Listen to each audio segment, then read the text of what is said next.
Lancement de la Roller Parade hier soir à Bruxelles, début d'une nouvelle saison sportive à travers toute la Belgique. Et pour la deuxième année consécutive, la police de la capitale s'est équipée en conséquence. Une trentaine d'hommes, dont la moitié en roller, assistés par deux de leurs homologues français habitués des parades parisiennes.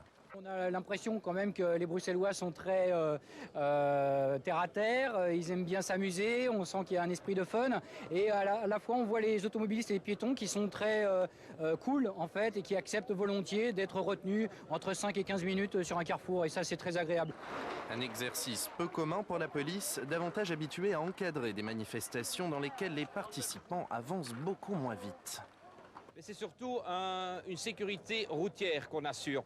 Il y a deux tâches prioritaires. L'une, c'est vraiment l'encadrement des rollers.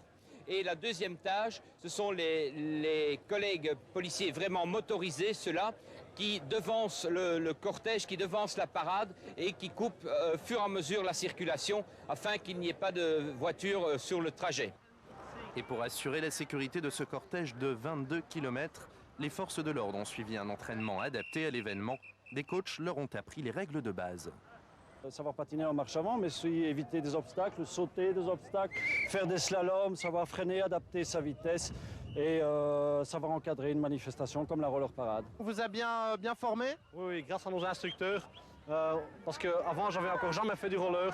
Et vous voyez, je joue en Suisse, donc j'ai pas à me plaindre, pas du tout. Pari réussi pour les organisateurs, défi brillamment relevé par la police.